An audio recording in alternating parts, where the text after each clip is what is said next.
Good afternoon. My name is Andrea Oviedo from team number 6, and today I'm going to talk about electrochemical cells. This is a device that produces an electric current from energy released by a spontaneous redox reaction. It is a device capable of either generating electrical energy from chemical reactions or using electric energy to cause chemical reactions. This exhibits non-spontaneous cellular reaction.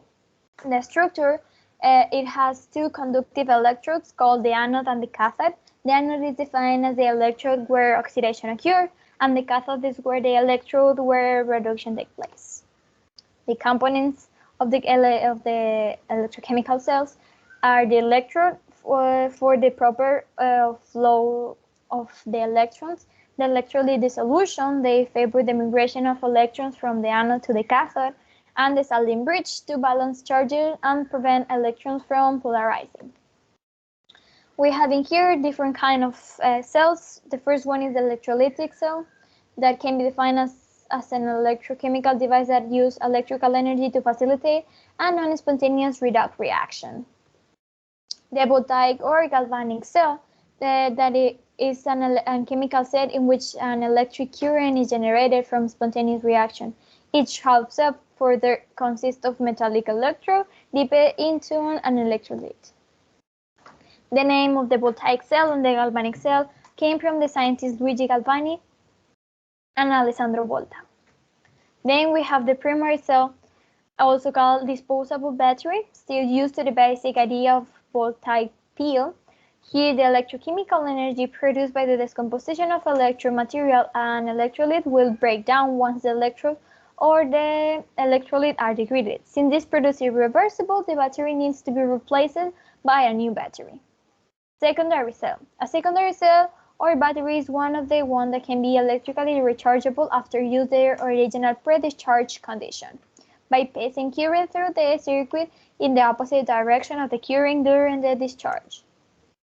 In here, we have two different categories depending on the application of it. The first one is the cell that are utilized as energy storage device delivering energy on demand. And the second one is the cells that are essentially utilized as primary cell but are rechargeable after use rather than being discharged. Then we have the fuel cell, that is an electrochemical cell that converts the chemical energy from a fuel into electricity and through an electrochemical reaction of hydrogen fuel with oxygen or another oxidation agent. Fuel cells can produce electricity continuously for as long as fuel and oxygen are supplied. Then we have the half cell. A half cell is one of the two electrodes in a galvanic cell or simply battery. Placing a piece of the reactant into the electrolyte solution makes a half cell, unless it is connected to another half cell via an electrolytic conductor and cell bridge. No reaction will take place in the half cell. Then we have the impact in the environment. The substances that are in the battery depend on the type of battery that we're talking about. It can be zinc dust, magnesium dioxide, mercury, and so on.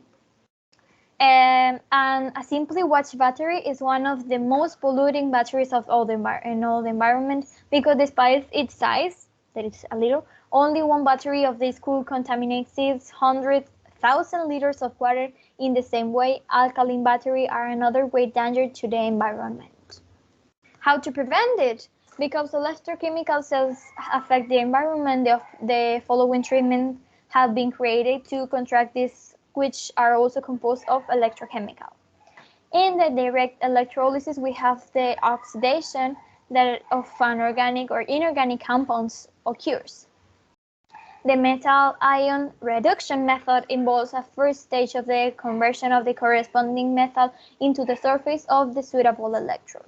And the indirect electrolysis, the electroflotation process is a simple process by which contaminants flow on the surface of the water, absorbed of the small bubbles of hydrogen and oxygen generated by the electroflotation process. Then we have the electrocoagulation, that is the method of wastewater treatment that involves the generation of iron with high oxidation numbers as coagulation agents through the oxidation of anodes of the same material.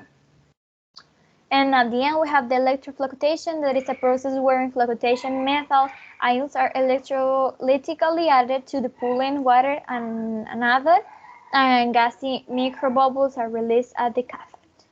Well, this is all by my part. Thank you so much for your time and your attention. See you next time.